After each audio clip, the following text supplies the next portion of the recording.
In the next proposition, using the directional derivative, I'm going to show that the subdifferential of a convex function can be represented in terms of a function that is subadditive and possibly homogeneous.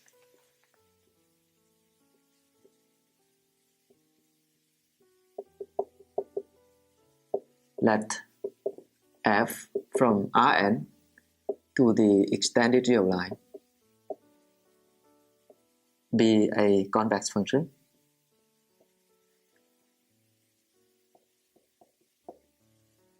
and let x bar be a point in the interior of the domain of the function f. Define the function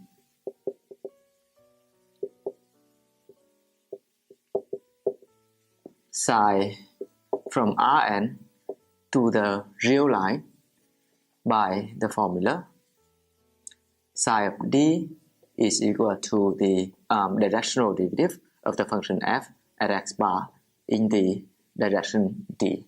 Here d is in Rn. With the assumption that x bar is in the interior of the domain of the function, psi of d is always a real number as we proved earlier. Then we have the following properties of the function psi. The first property is psi is subadditive, in the sense that psi of d1 plus d2 is always less than or equal to psi of d1 plus psi of d2 for all d1 and d2 in Rn. The second property is psi is possibly homogeneous, in the sense that psi of alpha times d is equal to alpha times psi of d, and this is true for all alpha greater than 0 and d in Rn. And here is an important property. The subdifferential of the function f at x bar can be represented in terms of the subdifferential of the function psi at 0. Now, let me go ahead and give the detailed proof of this proposition.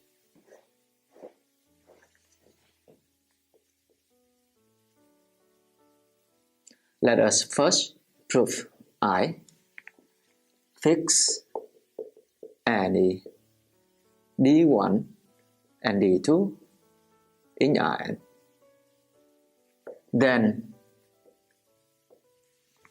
let us compute the directional derivative of the function f at x bar in the direction d1 plus d2. That is psi of d1 plus d2.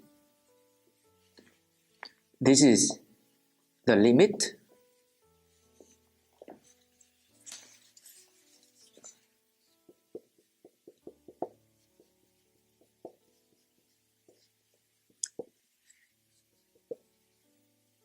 f of x bar plus t times d1 plus d2 minus f of x bar over t, where t approaches 0 from the right. Okay. This limit can be represented as follows.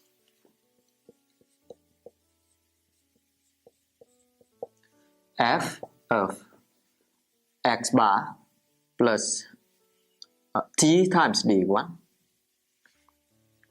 plus x bar plus t times d2, and then we multiply by 2 here, so 2 times t times d1, and here 2 times t times d2, then we divide by 2, okay? Minus f of x bar over t, okay? As we can see here, this is just 2 x bar, and this is 2t times d1, and this is 2t times d2. If we divide by 2, we're gonna get x bar. 2x bar over 2 is x bar, and then t times d1 plus d2. So we get this equality. Okay. Now at this point, we are able to apply the convexity of f and obtain the following. This is less than or equal to the limit as t approaches 0 from the right of f of x bar plus 2t1 times d plus f of x bar plus 2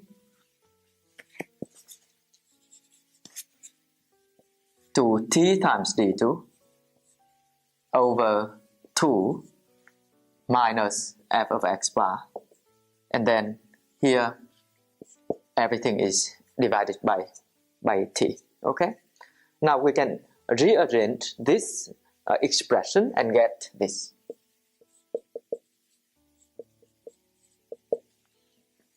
F of x bar plus 2t times d1 minus f of x bar over 2t plus f of x bar plus 2t times d2 minus f of x bar over 2t.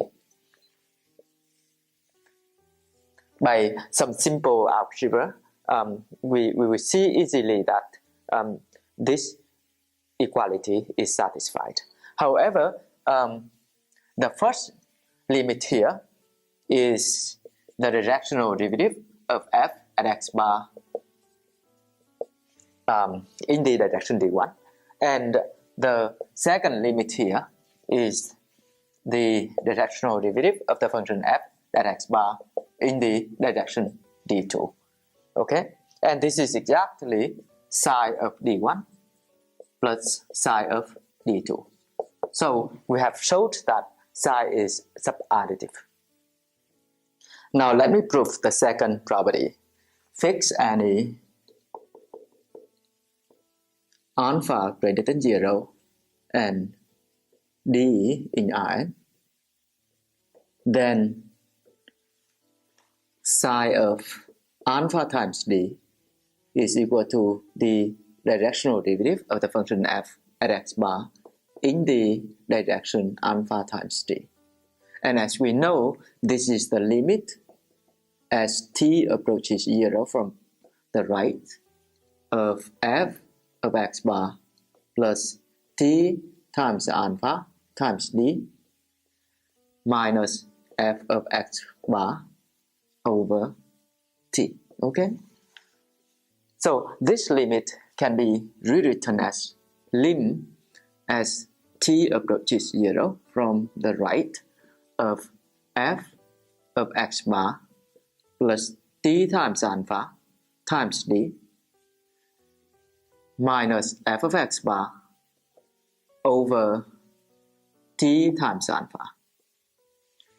And then to make sure that the equality is valid, we have to multiply by alpha over here in order to get t at the bottom.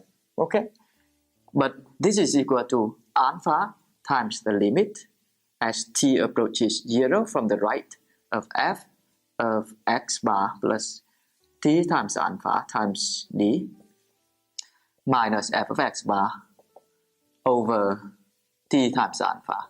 Okay, and by the definition of the directional derivative, this is alpha times the directional derivative of f at x bar in the direction d. Therefore, this is equal to alpha times psi of d.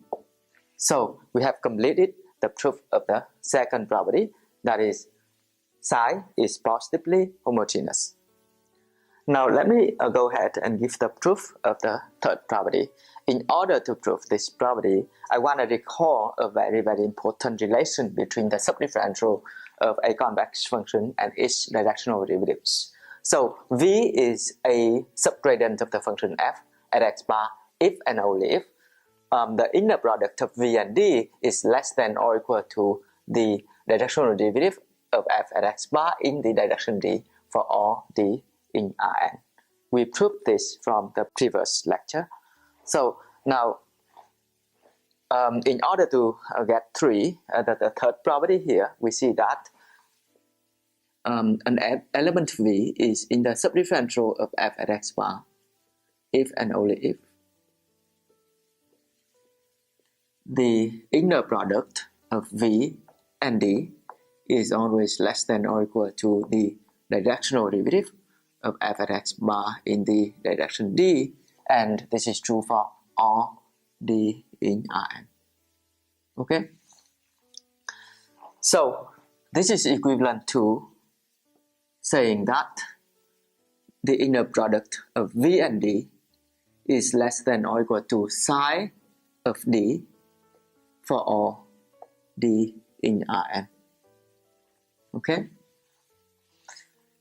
Note that if psi is positively homogeneous, then psi of 0 is always 0. How can we get this property? We see that psi of 2 times 0 is equal to 2 times psi of 0 because psi is positively homogeneous. Here 0 is the 0 element of Rn. Okay? So from here we see that psi of 0 is equal to 2 times psi of 0. Okay? And therefore, by subtracting psi of 0 from both sides, we see that psi of 0 is equal to 0. Okay? So now let's use that property in this proof. So this inequality is satisfied if and only if the inner product of V over here, D can be written as D minus 0. Okay? And psi of D is equal to psi of D minus psi of 0. And this is true for all D in Rn. Okay? Now if we remember the definition of the subdifferential of a convex function, we see that this is true if and only if V is in the subdifferential of psi at 0. Okay? So we have showed that V is in the subdifferential of f at x bar if and only if V belongs to the subdifferential of the function psi at 0, and therefore we obtain the equality here.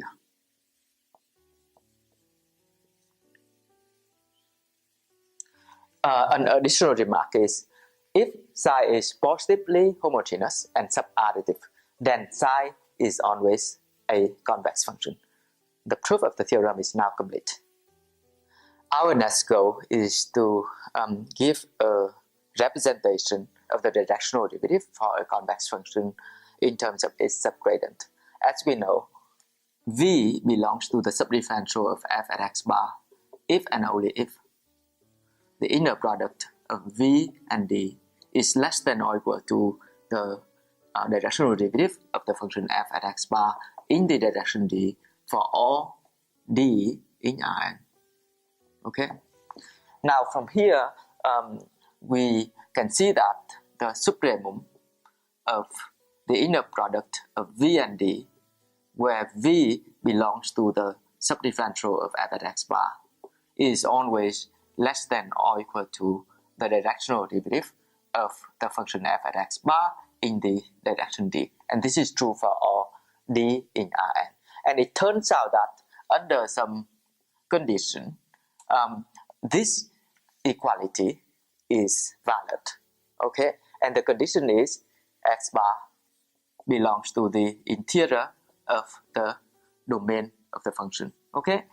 Now, I'm going to go ahead and prove this theorem using a very nice idea from duality theory.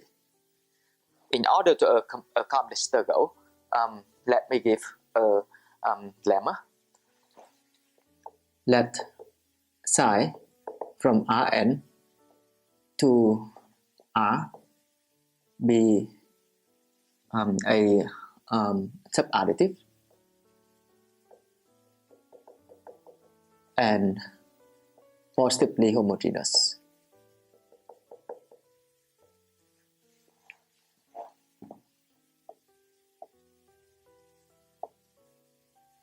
Function.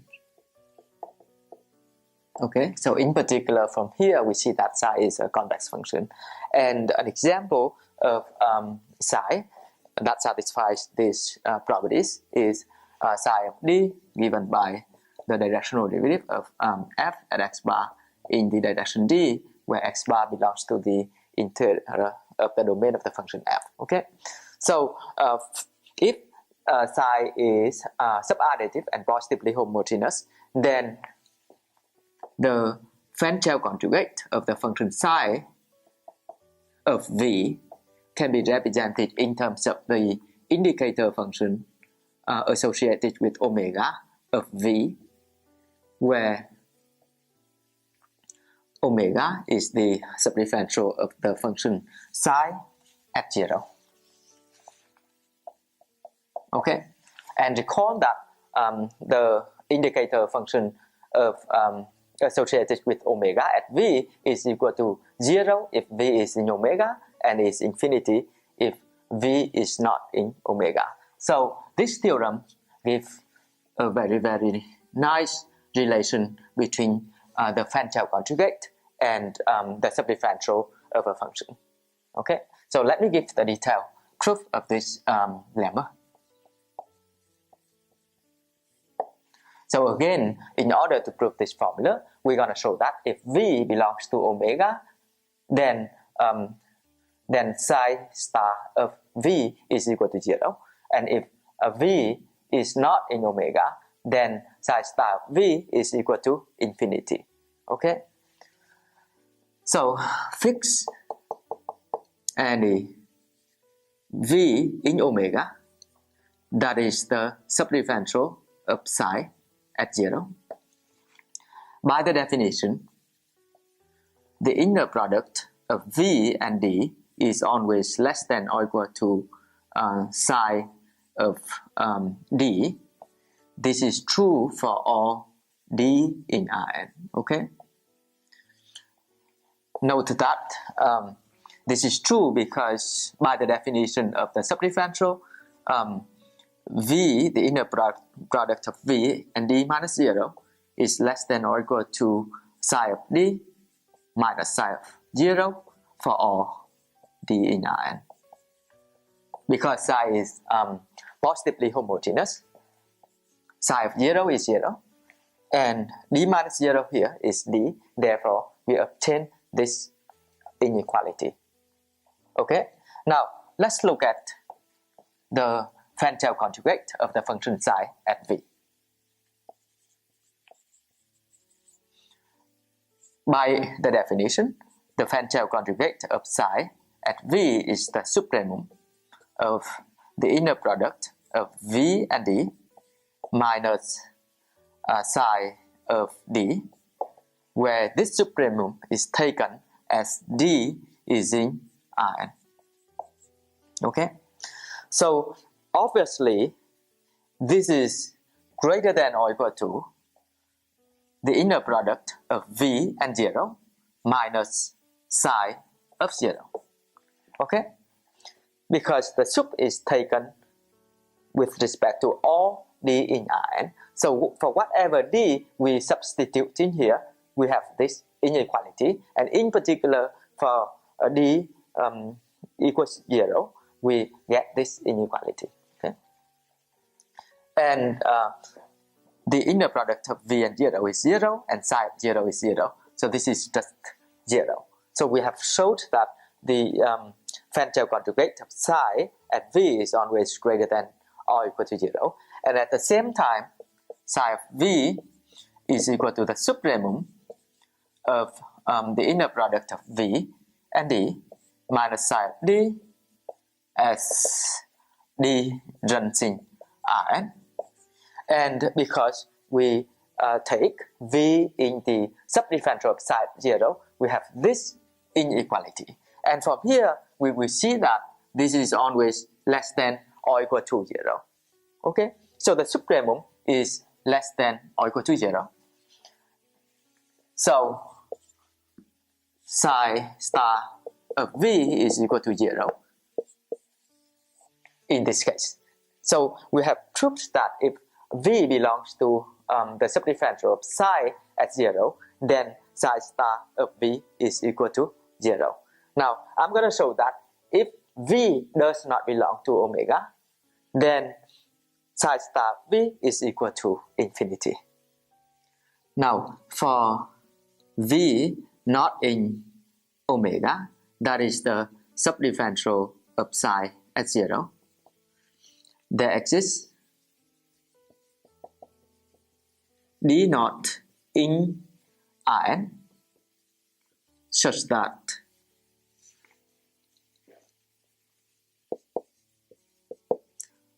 the inner product of V and D naught minus 0 is strictly greater than psi of D naught minus psi of 0. And this can be written as the inner product of V and D naught is strictly greater than psi of D naught, because this is again just 0. How come this is true? As we know, V is in the subdifferential of psi at 0 if and only if the inner product of V and D is less than or equal to psi of D, and this is true for all D in Rn. If we take the negation of this inequality, we will see that this is true. Okay. Now let's compute the Fenchel conjugate of psi at V.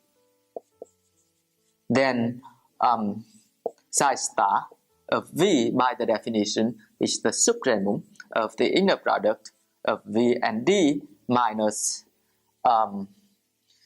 psi of D, and this supremum is taken as D runs in Rn.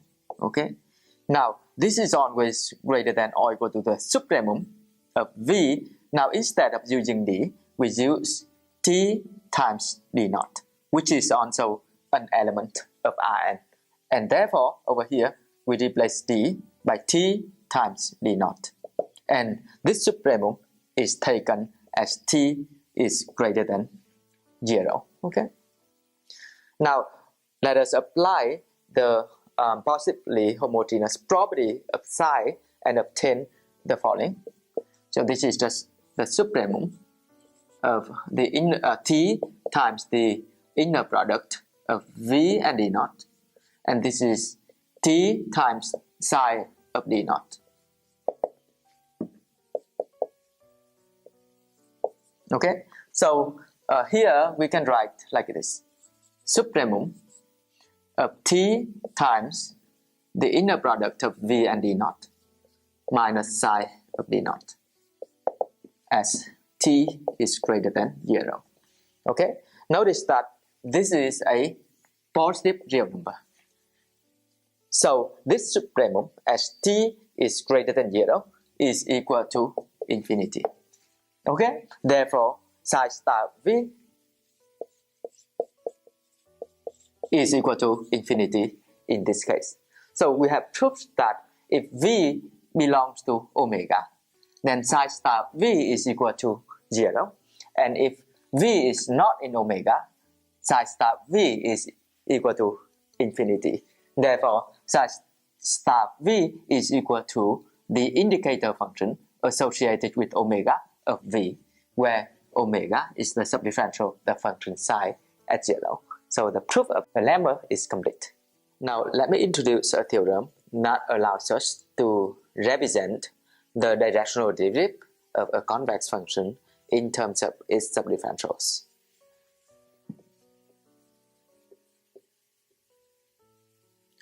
let f from Rn to the extended real line be a convex function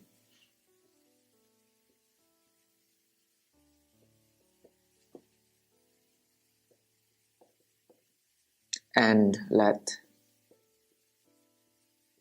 x bar be a point in the interior of the domain of the function, then the directional derivative of f at x bar in the direction d can be represented as the supremum of the inner product of v and d, where v runs in the subdifferential of f at x bar. Okay, and this sup is actually max, so it is equal to max of the inner product of v and d, where v runs in the subdifferential of f at x bar. Okay, and now if we remember the definition of the support function, we can see that this max is just the support function associated with the subdifferential of f at x bar of d. Okay, and this is true for all d in Rn. Okay, so let me go ahead and give the detailed proof of this theorem.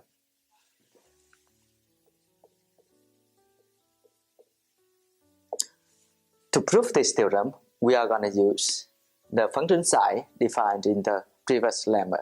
So consider the function psi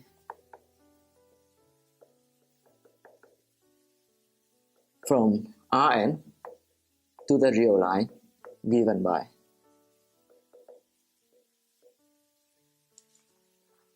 psi of d is equal to the directional derivative at x bar in the direction d, and here d is in Rn. Okay, then psi is subadditive and positively homogeneous.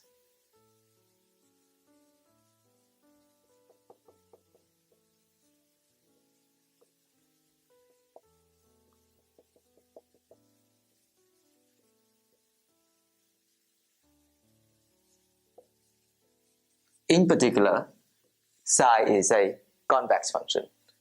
The second important property is the subdifferential of f at x bar is equal to the subdifferential of the function psi at 0. Okay, and the third property we get from the previous lemma is that the Fancel conjugate of psi is equal to the indicator function associated with the set omega, where omega is equal to the subdifferential of f at x bar. Okay, now using this property, our idea of the proof is as follows. If we compute the second Fancel conjugate of the function psi, we get back to the original function psi, which is the directional derivative of f at x bar in the direction d. That follows from the second duality theory on the Fancel conjugate of the function psi. Okay, and then the second Fancel conjugate of the function psi is equal to the Fancel conjugate of the indicator function, which is the support function associated with omega, and then we complete the proof. Okay, so then the second Fancel conjugate of the function psi is equal to the Fancel conjugate of the indicator function associated with omega. Okay, so and as we know, this is just psi. So psi is actually the indicator function associated with psi is actually the Fantail conjugate of the indicator function associated with omega. Okay, now let me go ahead and show that with this representation, then we get back the formula we want to prove in this theorem. Okay, as we see over there, we have this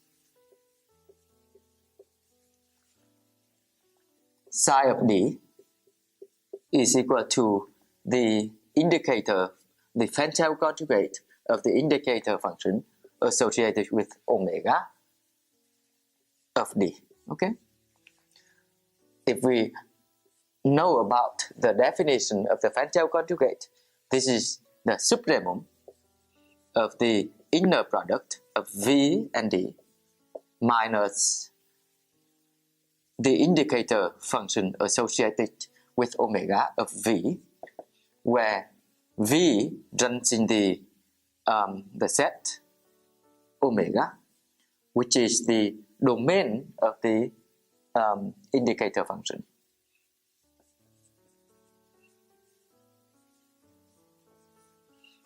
Okay, now because v is in the domain of the indicator function, which is omega, the function value is 0. Okay, so delta omega of v is equal to 0. So this can be written as the supremum of the inner product of v and d, where v runs in omega.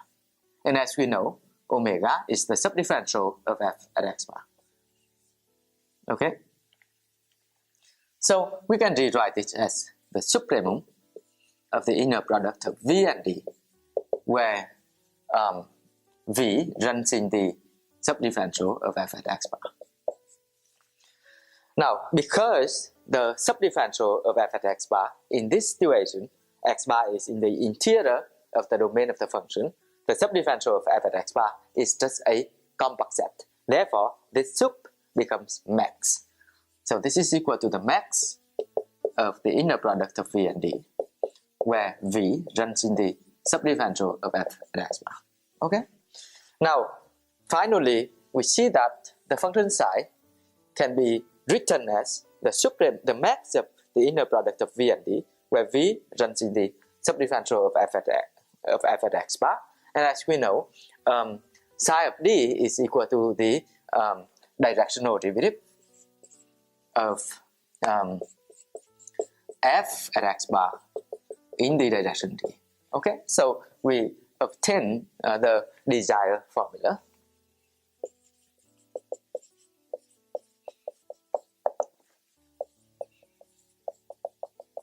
And the proof is complete.